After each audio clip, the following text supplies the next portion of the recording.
back to Financial Clarity for Doctors. Rachelle and here with Corey. Hello. Today we are celebrating Thanksgiving. It might not be Thanksgiving right this second while we're recording, but we're excited to be thankful for things. And we wanted to just take a few minutes to reflect on the things that we are thankful for. I think especially in a year like this year, it's easy to focus on the things that are not going well. But even when things are not going well, there's always lots of other things that are going well. So we're going to take some time to reflect on that. And I think that can be very interrelated with financial security, because if we're thankful for the things that we have and aren't so focused on the things that we don't have, a lot of times that can help us build that security and be in a good position moving forward too. So we're going to take a little bit of time to talk about that today and just share a little bit of the personal things that we're thankful for. Corey, you want to tell us some of the things that you're thankful for? Sure. I mean, the list could be pretty long, especially this year. We remind ourselves all the good things that we may have in our life when there's maybe not so good things going on around us. But I'd say family and friends, thankful for my family and my friends, my health, my family's health. We're all, knock on wood, in pretty good health. So thankful for that. Hope it stays that way. Thankful to be employed and have a job this year. And especially one or a career that gives me control over my schedule, because I think that's huge, and we'll get into that a little bit more here in a few minutes. But being able to control your time is a wonderful thing. And Rachelle, what are you thankful for? I think it's all the same things. I think family is such a huge one, especially when you have to spend so much time with them, like when you're in quarantine. So it's nice if you like your family. I'm also really grateful this year for something that I don't know that I would have experienced if it hadn't been 2020 and quarantine, but we've gotten to know our neighbors really well, just people next door, people across the street, and like the thing that felt safest was spending time outside with people, and we spent the entire summer outside with people that it turns out we get along with very, very well. And we were able to do that safely, and that feels really good, that you could find a space that feels safe and gives you a little bit of a sense of security in all these crazy times. Health, again, obviously that's a huge thing. And for me, the ability to work flexibly but also work from home, and to feel like by doing that I'm able to keep things a little bit safer for my family because I have that flexibility to be able to work from home. That's been really, really nice for me. Relating to like the work aspect, I'm very, very thankful for preschool. Not having it for 3.5 months or whatever it was made me all the more grateful for preschool when my 5-year-old daughter went back. And now she is back, and it is a small group, and it feels safe too. And just not having her underfoot while I'm trying to work at home has been amazing. And one of those things that you wouldn't even think to necessarily be thankful for until you were missing it. So, definitely a good opportunity to feel appreciative this year, that's for sure. Seriously, yeah. It seems like you often don't realize the good things that you have going for you until they're taken away, and then you realize how much you miss them. So I think it's interesting here in both of our lists are pretty similar, and I'm guessing a lot of you who are listening have a similar list of things that you're thankful for. It's rarely material objects that we're thankful for. The nice house, the nice car, nice watch, whatever, your PlayStation, whatever you're into. It's usually people, health, family, things. I mean, we could say money, but after a certain level, once you've got your basics covered, the food, water, shelter, and some basic necessities, and maybe a little bit of flexibility for entertainment, you're in good shape. The money is taken care of there. So any more money, yes, you could be thankful for having millions of dollars, but what does that do for you? I think is the big thing. What are you able to do with it that benefits you and your life? And I think the freedom to spend time and do things that you enjoy with the people you love is really the ultimate thing to be thankful for, and having the health to be able to do it, which is one thing we can't control. No matter how much money you have, you can't buy good health. So hopefully everyone here is in good health and your family's in good health. Not everyone is fortunate to be in that situation, but enjoy it while you have it, I suppose. Absolutely. I think you often hear that saying that youth is wasted on the young. I think that's very true. where you don't realize that you should be grateful for something until it's gone, very similar to the other things that we talked about. And even just talking to people my parents' age who, my parents are in their 80s and they're starting to lose friends and things like that. And it's wanting to be grateful for being 37 and not having to experience that quite yet. I think that's an important thing to reflect on too, especially when there are a lot of people right now that are losing loved ones. Yeah, and I mean, some of it's due to COVID, some of it's other reasons. Like I was talking with my dad the other day, and he's not quite as old as your parents, but he's in that boomer generation. And one of his good friends, they kind of his good friend's about I think 10 years older than him, but they still did a lot of stuff together, especially when they lived closer together. When I was a young kid, but anyways, he just, I guess, dropped out of what they think was a heart attack. And he had some health issues. I think he had cancer a few years ago and miraculously recovered from that. And it wasn't so much that he passed away. It was just more that as you get up there, it happens more common. Like, these are your contemporaries that are passing away. It's not just, when we're recording this, we've seen a number of celebrities pass away in recent times, but Sean Connery is a big icon that passed away not too long ago, and it's like, oh, that's a bummer, he passed away. But he was 90 years old, so it's not that unexpected, if you will. But when you start getting closer to 90 years old, and your friends are dropping, then it almost is a little bit more expected, and you wonder, is it my time next? So you probably do appreciate those things, the little every day the sun comes up and you get to see it is more meaningful and more enjoyable. And yeah, we take that for granted sitting here in our mid-30s. It's how do we survive the day with little kids in our house? And we may not really take the time to actually enjoy those moments like we should. The ultimate struggle. Yeah, and I think one thing that money does do for us is that it gives us more control over the time that we are able to spend enjoying the things that we enjoy and spending time with the people that we love. And so I do think that obviously money is important to satisfy our basic needs and also to give us a little bit more flexibility. And that's something that we can focus on with the financial side of it. It's just like, how do we practice being content and maybe not overspending so that instead we can use that money to be more flexible, to maybe work less, or maybe retire a little bit early if that's what you want to do, and so things like that. So there's lots of things that we can think about in relation to American lifestyles today and what the expectation is for how we spend our money, and then take a second to reflect and compare that to what's actually important to you. Like, what do you actually want? Is it that you want it because you want to compare favorably to your neighbors, or is it something that you want because it will actually improve your life? Yeah. Well, let's dive into these a little bit more because I think they're important.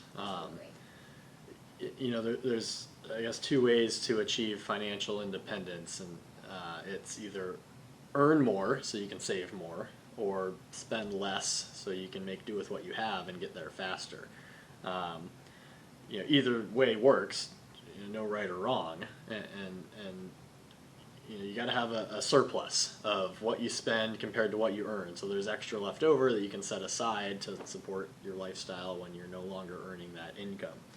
And how do we create that, especially in a day and age, with the Instagrams of the world, where everyone knows what everyone else is doing, everyone sees everyone else's vacations and cars and purchases, and just human psychology, herd animals, we want to keep up with the Joneses. We feel like we deserve to live the same lifestyle as our neighbors and our friends, even though our incomes may be considerably different, or our financial circumstances may be considerably different. Who knows? Maybe they inherited a large sum of money from someone, or maybe they've got a trust fund that their parents set up for them, and they're able to live a lifestyle beyond what it appears they should be able to based on their career and earnings. You may not know that about them. So, looking at yourself, again, getting back to what's important to you, is the big house, the fancy cars. I think we've talked about it before, but worth reiterating, like, houses built today are almost twice the size of homes built in the 1970s. Think about that for a minute. And family size has decreased. The average house today has more bathrooms than it does people living in it, which is That's kind of crazy to think about. More bathrooms than people living in it. Correct. It is kind of crazy to think about. I feel like that's very uniquely American. It is. There is a convenience factor to not have to walk upstairs to go to the bathroom. Let me just go to this one right by the entryway or kitchen or whatever. In home ownership too. Before World War II, most people were not homeowners. We didn't have mortgages for 30 years at low interest rates that people could get and finance at 80+% of the loan value. You had to either pay cash or put up 50% down payment and pay it off in 5 years. This whole long-term mortgage thing didn't exist until soldiers came home from the war that created GI Bills and made it easier for Americans to get mortgages. The introduction of credit cards back in I think the 50s made it easier for consumer spending to expand. So the things that we have today are relatively recent phenomenons. Home ownership has gone from maybe 40% of Americans in the pre-World War days to mid 60% today, which is great. I think home ownership is a great way to build wealth, but how much home do we actually need? The more home we buy, the less money we have to go towards other things, which can make it more challenging to get to financial independence and enjoy the things that we like. And like we said earlier, a lot of people going down that list of what you are thankful for, I'm sure there's some people that say they're thankful for the house that they have, but most of you probably aren't saying, I'm thankful for my house. You're saying you're thankful for the people who live in your house, but not the roof and the doors and the walls itself. So I'm not saying we need to downsize our houses or anything, but that's just one example of what do we need versus what do we want, what are we willing to maybe sacrifice a little bit on to ultimately get to our end goal to enable us to do the things we like to do with the people we like to do them with when we want to do them. Being able to do things on your own terms. And I think a lot of our clients have a really good opportunity to kind of manage their expectations. Because when we're working, especially with young physicians who are in medical school, living on student loans, they go through a handful of years of training where they're making fairly average money. At that point, to a certain extent, you're setting expectations then. And then when we switch over and we're making a much larger expectation or income at that point in time, how much are we adjusting our expectations of what our lifestyle is at that point?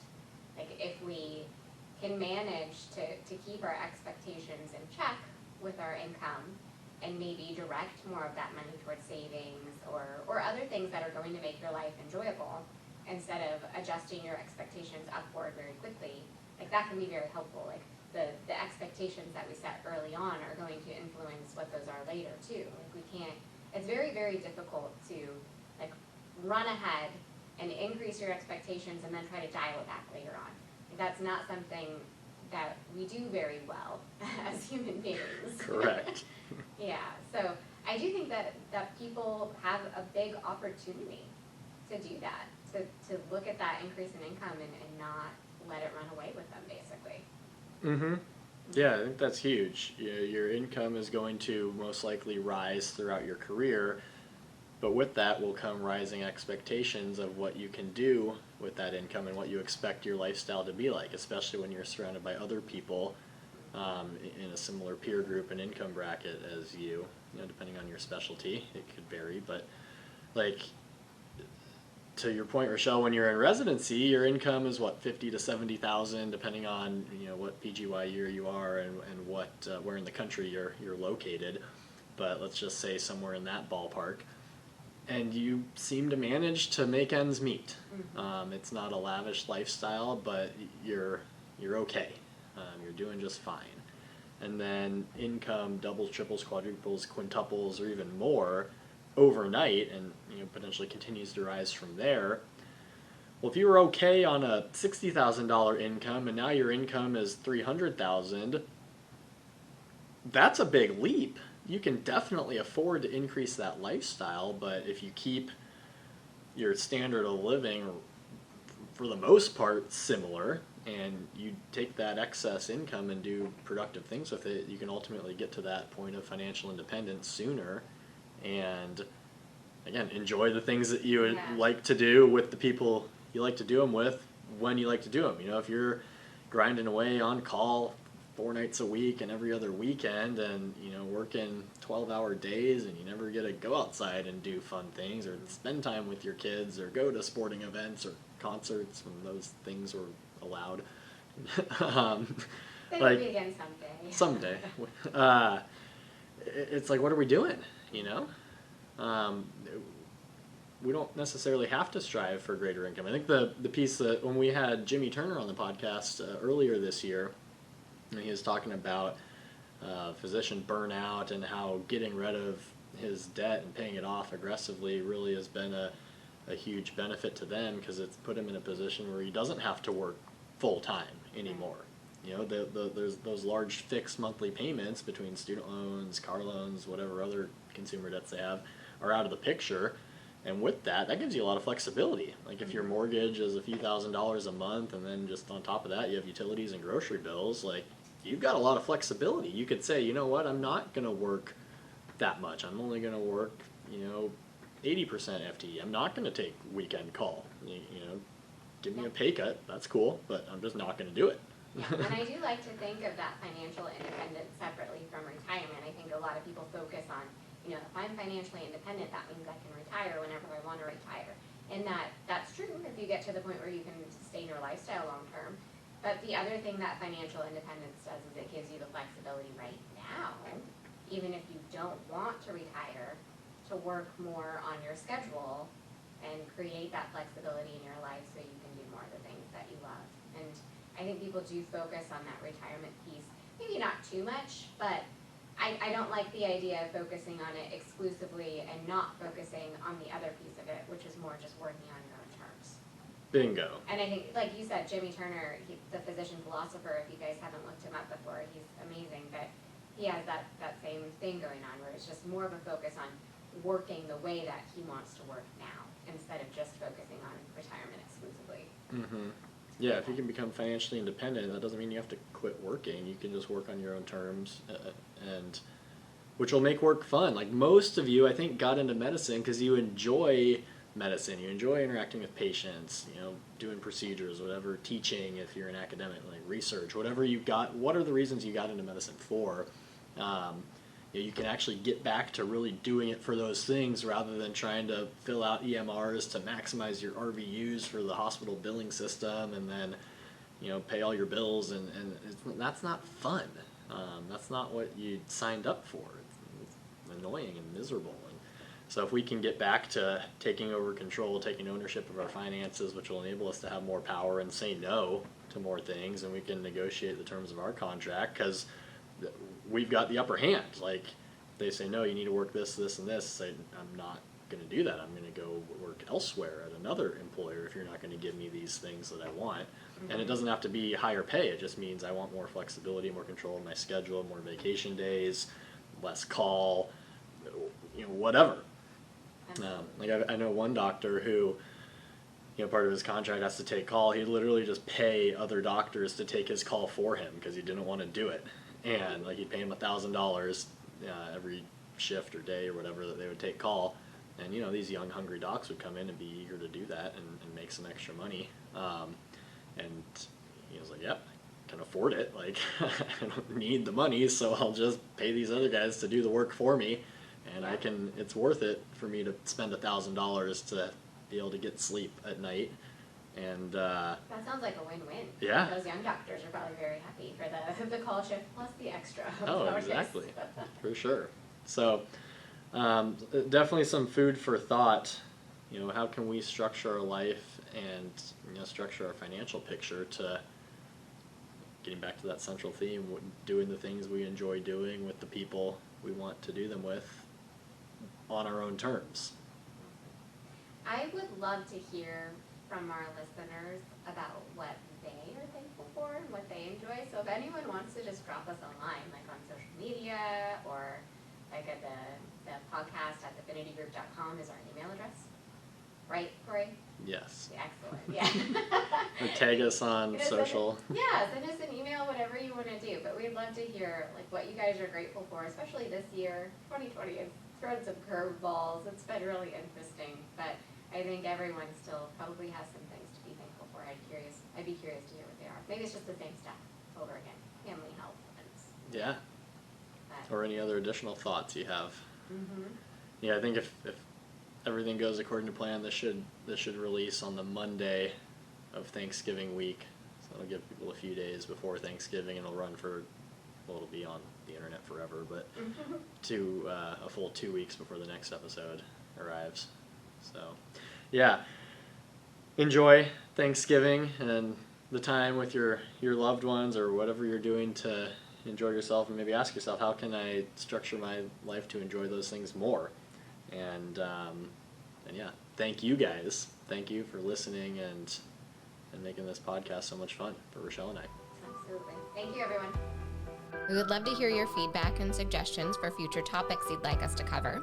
You can get in touch with the show by emailing podcast@thefinitygroup.com or by following Finity Group on Facebook, Twitter, Instagram, LinkedIn, and YouTube at Finity Group LLC. You can follow me on Twitter at Corey Janoff CFP, Instagram at Corey Janoff, or on LinkedIn under my name, Corey Janoff. You can follow me on Twitter at Rachelle Finance, or on Instagram, Vanderzanden Rachelle, or on LinkedIn under my name, Rachelle Vanderzanden. Check out all of the podcast episodes on the finitygroup.com/podcast, on our Finity Group YouTube channel, or your favorite podcast app. And don't forget to check out our financial clarity blog at thefinitygroup.com/blog. Thanks for listening to this episode of Financial Clarity for Doctors by Finity Group LLC.